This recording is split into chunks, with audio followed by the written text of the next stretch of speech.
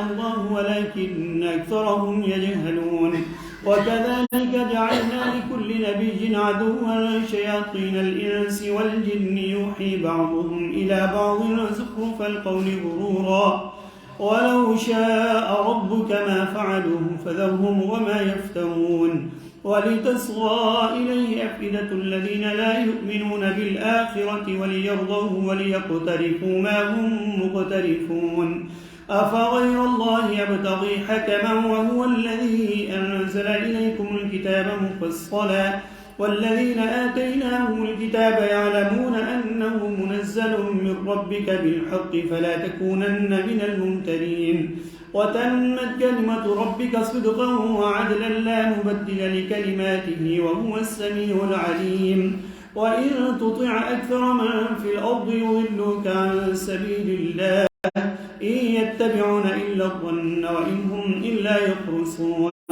إن ربك هو أعلم من يضل عن سبيله وهو أعلم بالمهتدين فكلوا مما ذكر اسم الله عليه إن كنتم بآياته مؤمنين وما لكم ألا تأكلوا مما ذكر اسم الله عليه وقد فصل لكم ما حرم عليكم إلا ما اضطررتم إليه وإن كثيرا ليضلون بأهوائهم بغير علم إن ربك هو أعلم بالمعتدين وذروا ظاهر الإثم وباطنه إن الذين يكسبون الإثم سيجزون بما كانوا يقترفون ولا تأكلوا مما لم يذكر اسم الله عليه وإنه لفسق وإن الشياطين ليوحون إلى أوليائهم يجادلوكم وإن أطعتموهم إنكم لمشركون أومن كان ميتا فأحييناه وجعلنا له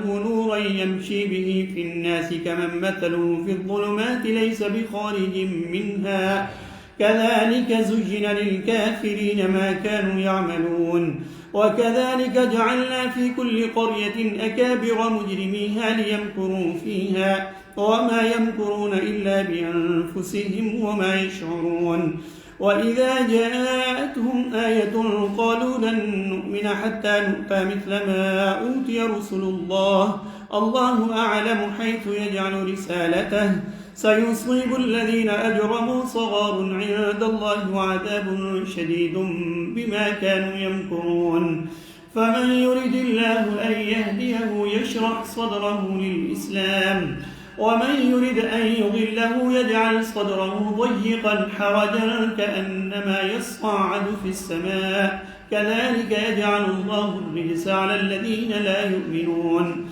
وهذا صراط ربك مستقيما قد فصلنا الآيات لقوم يذكرون لهم دار السلام عند ربهم وهو وليهم بما كانوا يعملون.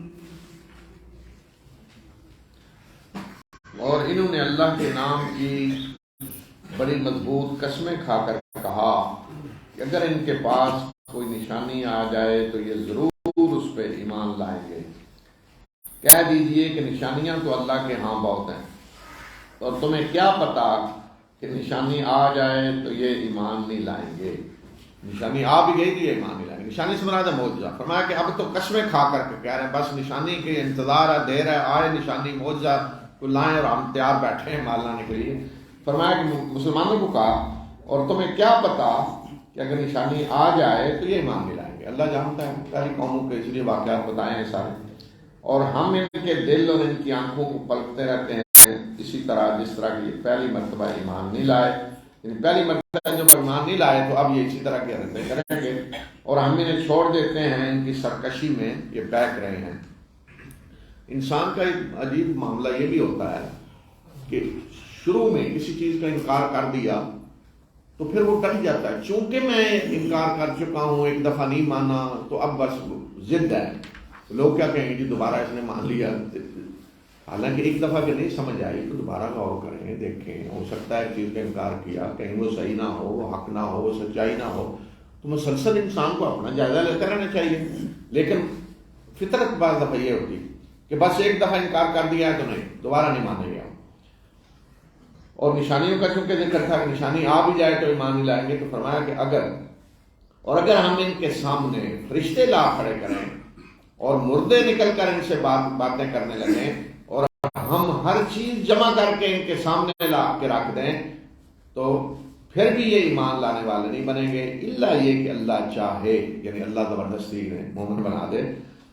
اور ان کے اکثر جو ہیں وہ جہالت برت رہے ہیں. تو یہ فرمایا کہ یہ تو نشانی کی بات کر رہے ہیں. اگر ہم فرشتے بھی لا کھڑے کریں سامنے, مردے اٹھ کے ان سے باتیں کرنے لگے تو پھر کیا ایمان لے آئیں گے کہ جی جادو کر دیا انہوں نے, جتنی بڑی کو نشانی دکھائیں انہوں نے کہہ دینا جادو کر دیا. اور اسی طرح ہم نے ہر نبی کا دشمن بنایا ہے, شیاطین انس کو بھی اور شیاطین جن کو بھی. یہ ایک دوسرے کی طرف وہی کرتے ہیں ملمس آدمی کی بھی باتیں دھوکہ دینے کے لیے. اور اگر تیرا رب چاہتا تو یہ حرکتیں نہ کرتے, تو چھوڑ دیں انہیں اور جو کچھ یہ افتراء پردازیاں کر رہے ہیں کرتے رہیں. تو یہ قانون سنت اللہ تعالیٰ نے اپنی بتائی کہ ہر نبی کے دشمن ہیں. کون؟ شیاطین انس اور شیاطین جن.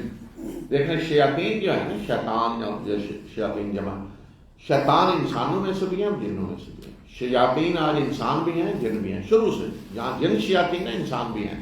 اور یہ پھر ایک دوسرے کو القاء کرتے ہیں اس طرح کی چیزیں کہ یہ الزام لگاؤ, یہ سوال کرو, یہ پراپیگنڈا کرو. تو یہ دھوکہ دینے کے لیے ایک دوسرے کو وحی کرتے ہیں, القاء کرتے ہیں.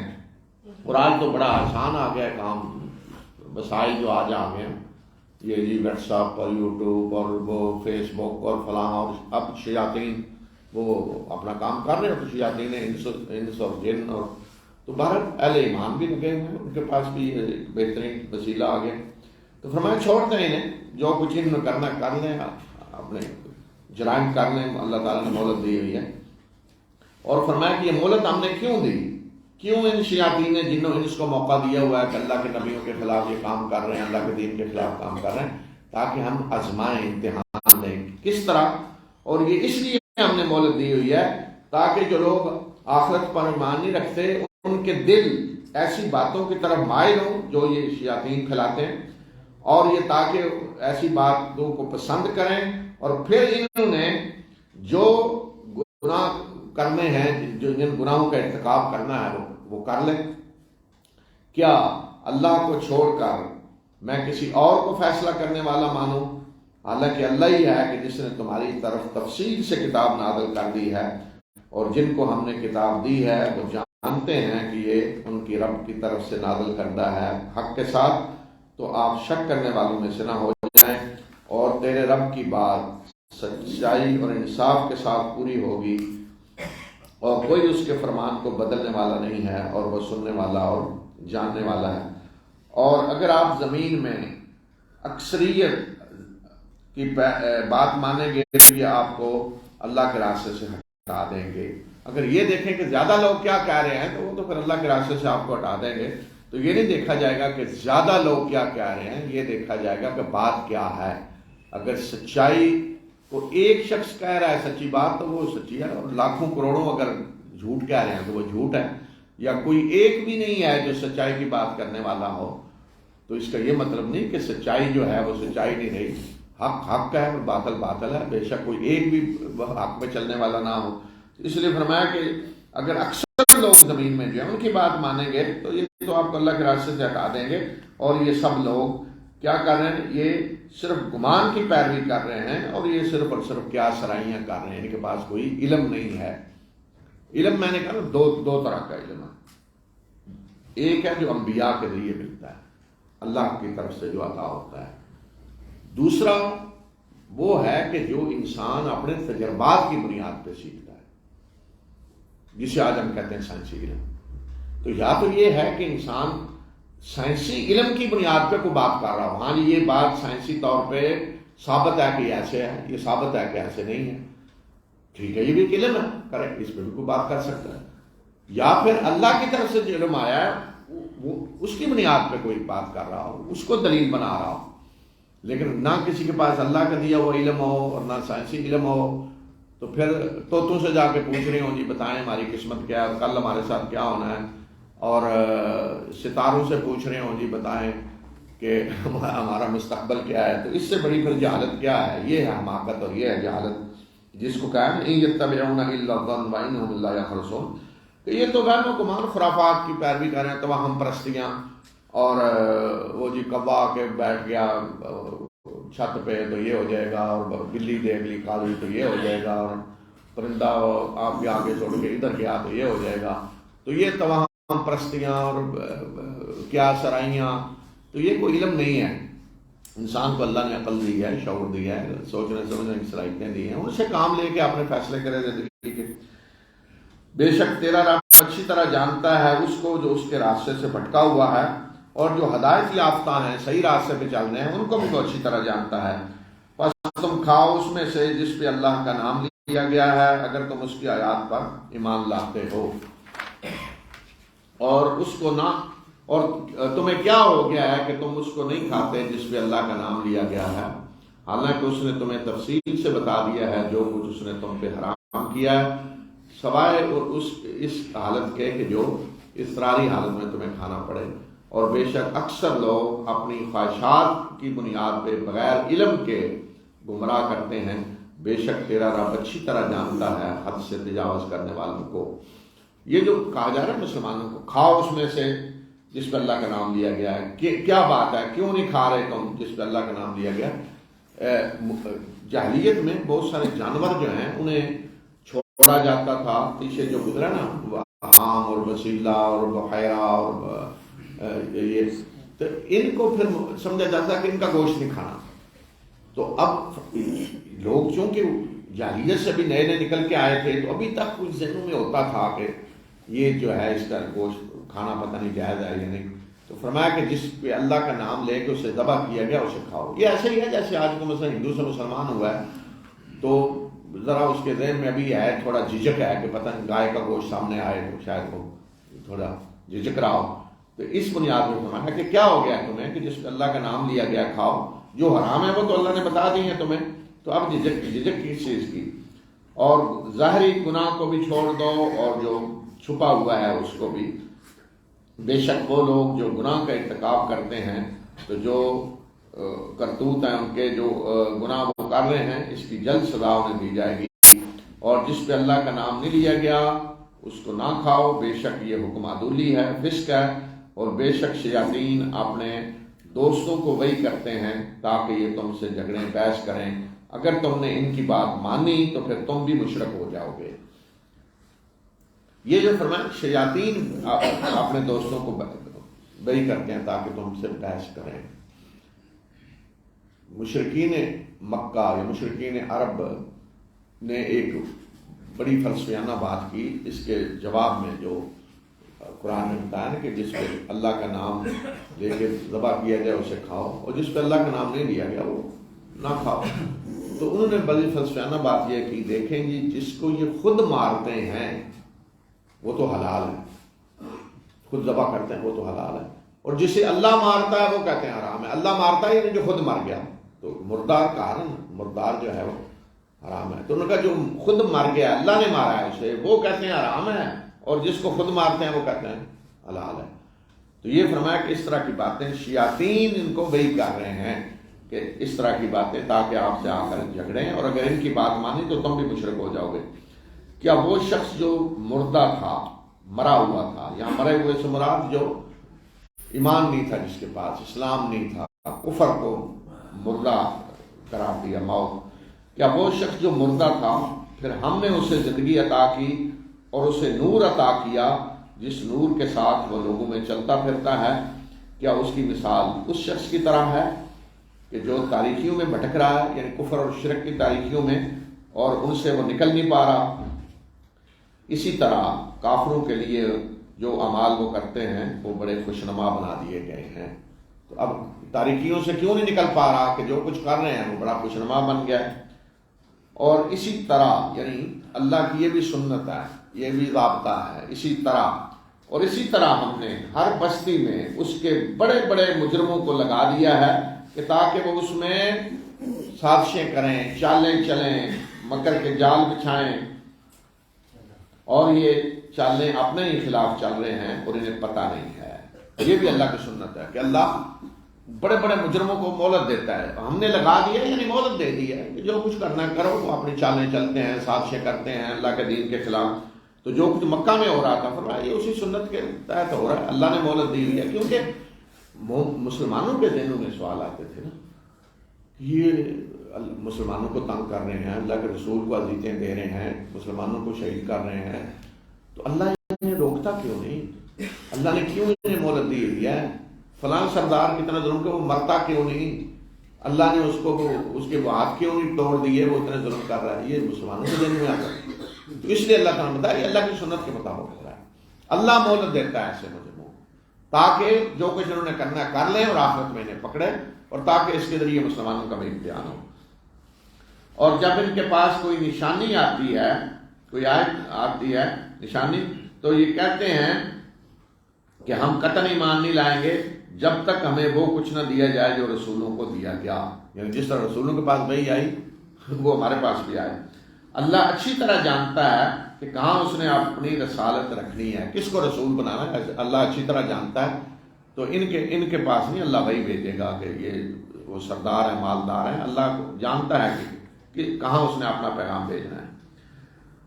جن لوگوں نے جرم کیا ہے اس جرم کی پیدائش میں اللہ کے ہاں انہیں ذلت اور سخت عذاب دیا جائے گا ان چالوں کی وجہ سے جو یہ چلتے رہے ہیں، جو یہ سازشیں کر رہے ہیں. تو اللہ کے ہاں انہیں ذلت ہوگی کیونکہ یہ اپنی بڑائی کا اظہار کر رہے ہیں کہ ہمیں بھی وہ دیا جائے جو رسولوں کو، گویا کہ اپنے آپ کو بڑا سمجھ رہے ہیں. تو اس کے بدلے میں ذلت کا عذاب اللہ کے ہاں انہیں دیا جائے گا.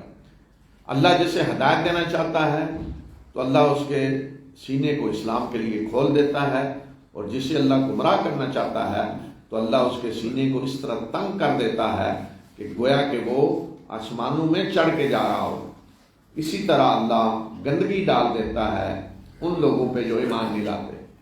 یہاں دیکھیں ایک مثال دے کے سمجھایا کہ جسے اللہ ہدایت دینا چاہتا ہے اس کا تو سینہ اللہ کھول دیتا ہے اسلام کے لیے، شرح صدر ہو جاتا ہے، اطمینان ہو جاتا ہے، سکون حاصل ہو جاتا ہے اسے ایمان کے ذریعے، اسلام کے ذریعے. لیکن جسے اللہ گمراہ کرنا چاہتا ہے، یعنی جو نہیں ایمان لانا چاہتا، اور اللہ پھر چھوڑ دیتا ہے اسے جدھر جانا جائے، اور اسے اس کے دل میں نفرت ہے اسلام کے خلاف، بغض ہے، دعوت ہے، تو اس کی تشبیہ کس سے دی؟ اس کا سینہ اس طرح تنگ ہوتا ہے کہ گویا کہ وہ آسمان میں چڑھ کے جا رہا ہے۔ سینہ تنگ کب ہوتا ہے؟ کہ جب آکسیجن کی کمی ہو انسان کے پاس، بیمار آکسیجن نہیں مل رہی تو سینے میں گھٹن کیا حال ہو جاتا ہے۔ مطلب جس کے پھیپھڑوں کا مسئلہ ہے کوئی، یا فرض کریں اس کی دمے کی جب تکلیف ہوتی ہے تو سانس صحیح نہیں آ رہا ہے، سانس کی نالی میں پرابلم ہے، تو انسان کی کیا حالت ہو جاتی ہے؟ تو آپ دیکھ کر برداشت نہیں کر سکتے انسان کی جو کیفیت ہوتی ہے۔ تو کیا کہ آکسیجن نہیں پوری مل رہی، تو مثال کس سے دی کہ انما یصعد فی السماء، گویا کہ آسمان پہ جا رہا ہے چڑھ کے۔ تو جس طرح آسمان پہ جو جاتا ہے بلندی میں، جو اس کی حالت ہوتی ہے، کیوں کہ وہاں بھی آکسیجن کی کمی ہوتی جاتی ہے، اوپر چلا جاتا ہے انسان۔ تو یہ اللہ تعالیٰ نے تو ایک مثال دی ہے نا، صرف سائنسی چیز تو نہیں بتائی جا رہی، لیکن آج یہ سائنسی حقیقت یہی ہے نا کہ جب اوپر آپ جائیں گے، جتنی بلندی پہ جائیں گے آکسیجن کی کمی ہے اور ختم ہو جائے گی، اور حالت کے انسان کی کیا ہو جاتی ہے؟ تنگی کافی، سانس نہیں لے پا رہا۔ یہ تشبیہ دیتے ہوئے ایک بہت بڑی حقیقت، سائنسی حقیقت قرآن نے آج سے 14 سال پہلے بتا دی۔ اس وقت کسی کے پاس تھا یہ تصور کہ اوپر انسان جب جاتا ہے تو آکسیجن کی کمی ہو جاتی ہے، حالت ہوتی ہے؟ رسول اللہ صلی اللہ علیہ وسلم کہیں گئے تھے اوپر کہ آپ کو پتا ہو؟ حتیٰ کہ مکہ میں کسی کو، مکہ میں پہاڑ کتنے ہیں، کوئی بڑا وہ کیٹو ویٹو تو وہاں نہیں ہے نا کہ پکچر، اور خیر یہاں بھی کوئی آکسیجن کی اتنی کمی تو نہیں ہوتی، لیکن مکہ میں تو کوئی اتنا بڑا پہاڑ ہے ہی نہیں کہ وہ 6000 فٹ 20000 فٹ کی 12000 فٹ کی بلندی بھی ہو، کوئی نہیں، کوئی کسی کو تجربہ بھی نہیں تھا۔ یہ جب یہ قرآن بتا رہا ہے تو یہ اللہ کی کتاب ہے، یہ ہے قرآن کے معجزات سارے، اور یہ تیرے رب کا راستہ ہے سیدھا۔ اور ہم نے تفصیل سے آیات بیان کر دی ہیں ان لوگوں کے لیے جو سبق حاصل کرنا چاہتے ہیں۔ ان لوگوں کے لیے سلامتی کا گھر ہے ان کے رب کے پاس، دار السلام، جہاں سلامتی ہو، کوئی خوف نہیں، کوئی غم نہیں، کوئی تکلیف نہیں، سکھ ہے، سکون ہے، سکون کا گھر، سلامتی کا گھر ہے ان کے لیے ان کے رب کے پاس، اور وہی ان کا سرپرست ہوگا، مددگار ہوگا۔ وَهُوَ وَلِيُّهُمْ، اللہ اس روز آخرت میں ان کی سرپرستی کر رہا ہوگا ان اہل ایمان کی، ان اعمال کے بدلے میں جو یہ کرتے رہے ہیں دنیا میں۔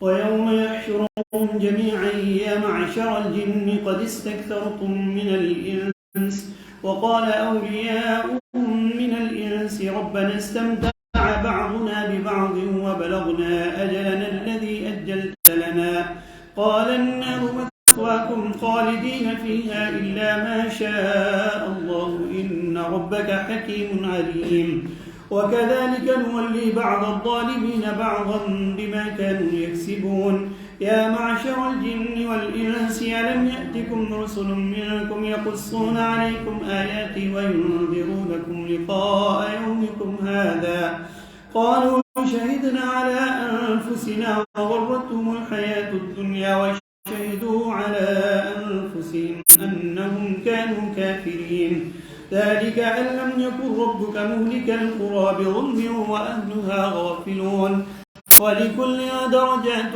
مما عملوا وما ربك بغافل عما يعملون وربك الغني ذو الرحمة إن يشأ يذهبكم ويستخلف من بعدكم ما يشاء كما أنشأكم من ذرية قوم آخرين إنما توعدون لآت وما أنتم بمعجزين قل يا قوم اعملوا على مكانتكم إني عامل فسوف تعلمون من تكون له عاقبة الدار إنه لا يفلح الظالمون۔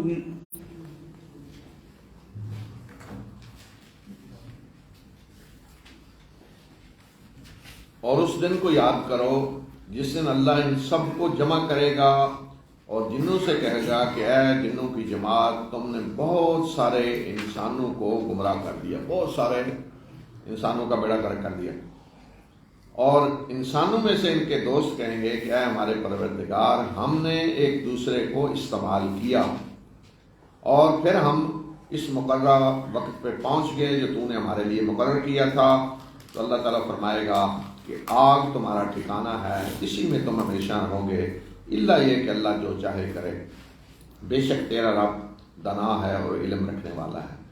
تو یہاں جنوں سے مراد شیاطین جن ہیں، جنوں میں مسلمان بھی ہیں، تو شیاطین جنوں کو گویا کہ کہا جائے گا کہ تم نے تو بہت سارے انسانوں کو گمراہ کر دیا۔ تو ساتھ ہی پھر ان کے جو دوست تھے انسانوں میں، ان کے پیروکار، جن کو وہ استعمال کرتے رہے، تو وہ کہیں گے کہ ہم نے ایک دوسرے کو استعمال کیا، یعنی انسان جنوں کا نام لے کے لوگوں کو بیوقوف بناتے ہیں۔ آج کتنے ہیں جن کے کاروبار سارے جنوں پہ چل رہے ہیں، لوگوں کو گمراہ کرتے ہیں کہ میرے پاس جن ہے، جن نے آ کے یہ کہا، جن یہ کر گیا، وہ لوگوں کو ڈرا رہے ہیں تم پہ جن داخل ہو گیا ہے، وہ جن تعویذ دے رہے ہیں، جادو کر رہے ہیں، عجیب و غریب کام، یہ جنوں کے نام پہ پورا کاروبار، پوری مارکیٹ چل رہی ہے۔ تو گویا کہ انسان فائدہ اٹھا رہے ہیں جنوں کا نام استعمال کر کے، اور جن جو ہیں وہ انسانوں کو استعمال کر رہے ہیں۔ وہ سمجھ رہے ہیں جی وہ یہ ان کی عبادت کرتے ہیں، شرک کرتے ہیں، اور جنوں کے نام لیے چلے کاٹتے ہیں، جن میں شرک کیا جاتا ہے، ساری بندگی کرواتے ہیں ان سے غیر اللہ کی جن۔ تو یہ ایک دوسرے سے وہ کہیں گے کہ ہم نے ایک دوسرے کو استعمال کیا، فائدہ اٹھایا، اور آج ہم یہاں پہنچ گئے آخر جو تو نے وقت مقرر کیا تھا۔ تو اللہ تعالیٰ فرمائے گا کہ اب ان بحثوں کا وقت نہیں، اب تم سب کے لیے آگ ہے، آگ تمہارا ٹھکانہ ہے جس میں ہمیشہ رہو گے۔ اور اسی طرح ہم ظالموں کو ظالموں کا دوست بنا دیتے ہیں، یا یہ بھی مطلب ہے کہ ظالموں پہ ظالموں کو مسلط کر دیتے ہیں ان کے کرتوتوں کی وجہ سے جو یہ کرتے ہیں۔ ظالم کا دوست بھی ہوتا ہے، ہر ظالم کا دوست ہوگا، برا برے کا دوست ہوگا، نیک کا، اور ظالموں کو ہی اللہ ظالموں پہ مسلط بھی کرتا ہے۔ ایک ظالم کو سزا دینے کے لیے اللہ کسی ظالم کو لاتا ہے دوسرے کو، اس لیے نیک آدمی تو نہیں کو سزا دے سکے گا کسی کو، اللہ کسی ظالم ہی کو مسلط کرتا ہے اس پہ۔ پھر انسانوں اور جنوں دونوں کو جو جہنم میں جا رہے ہوں گے، جن کے بارے میں فیصلہ ہو جائے گا کہ یہ جہنم میں جانے والے ہیں، ان کو یہاں مخاطب کیا جائے گا۔ اے جنوں اور انسانوں کے گروہ، کیا تمہارے پاس تمہیں میں سے رسول نہیں آئے کہ جو تمہیں میری آیات سناتے رہے اور تمہیں تمہارے اس دن کی ملاقات سے خبردار کرتے رہے؟ تو وہ کہیں گے کہ ہم نے اپنے اوپر گواہی دے دی کہ آئے ہیں، قابل شہیدنا علیہ، ہم گواہ ہیں اپنے اوپر کہ رسول آئے ہیں۔ اور ان کو دنیا کی زندگی، اللہ تعالیٰ فرمائیں گے کہ اور دنیا کی زندگی نے ان کو دھوکہ دیا، اور آج انہوں نے گواہی دے دی اپنے خلاف کہ یہ کفر کرتے رہے ہیں۔ وہاں گواہی دے دیں گے کہ رسول آئے لیکن کفر کرتے، انہوں نے نہیں مانا، یہ انکار کرتے رہے۔ تو یہاں دیکھیں کہ اللہ تعالیٰ جنوں انسانوں دونوں سے پوچھے گا کہ کیا رسول آئے تمہارے پاس؟ جنوں سے بھی انسانوں سے بھی پوچھے، اور دونوں کہیں گے کہ آتے رہے ہیں۔ تو اس کا مطلب ہے کہ جنوں کے اندر اللہ نے انہی میں سے رسول بھیجے ہیں، جس طرح انسانوں کے اندر رسول آئے ہیں انسانوں میں سے، تو جنوں کے اندر جنوں میں سے رسول آئے ہیں۔ ہاں، ہم جنوں کے رسولوں کو نہیں پہچان سکتے، نہ جنوں سے کوئی رابطہ ہو سکتا ہے ہمارا، نہ ان کے رسولوں کو ہم پہچان سکتے ہیں، لیکن جن جو ہیں وہ ہمارے رسولوں کا پیغام سن سکتے ہیں، رابطہ ہو سکتا ہے ان کا۔ تو اسی لیے جو انسانوں میں سے رسول ہیں ان پر جن بھی ایمان لائے، جس طرح رسول اللہ صلی اللہ علیہ وسلم کے آگے سورہ جن میں بھی ہے، سورہ احقاف میں کہ انہوں نے قرآن سنا اور ایمان لائے۔ لیکن جو رسول جنوں میں ہیں ہم نہیں جانتے، نہ قرآن نے ہمیں ان کے نام بتائے ہیں، نہ کون ہے، کہ ہمیں صرف وہ بتائیں جو انسانوں میں رسول آئے، لیکن جنوں میں رسول آئے ہیں، کیونکہ یہاں اللہ تعالیٰ پوچھ رہا ہے تو وہ کہیں گے کہ ہاں بالکل آئے ہیں۔ تو اب یہ بتایا کہ یہ ہم کیوں حجت پوری کریں گے، کیوں پوچھیں گے ہم اس وقت، کہ یہ اس لیے کہ یہ بتانے کے لیے، یہ واضح کرنے کے لیے کہ تیرا رب بستیوں کو، یعنی بستی میں رہنے والی بستیوں کے لوگوں کو ظلم سے ہلاک کرنے والا نہیں ہے، اس حال میں کہ ان کے رہنے والے غافل ہوں۔ یہ نہیں ہو سکتا کہ رہنے والے غافل ہیں، اللہ نے کوئی رسول نہیں بھیجا، کچھ نہیں بتایا کیا حرام ہے کیا حلال ہے، شرک کیا ہے، کچھ بتایا نہیں، اور پھر اللہ جا کے پکڑ لے جی تم نے کفر کیا ہے، فرمایا یہ ظلم ہے۔ تو اللہ بستی والوں کو ظلم کے ساتھ پکڑنے والا نہیں ہے اس حال میں کہ وہ غافل ہوں۔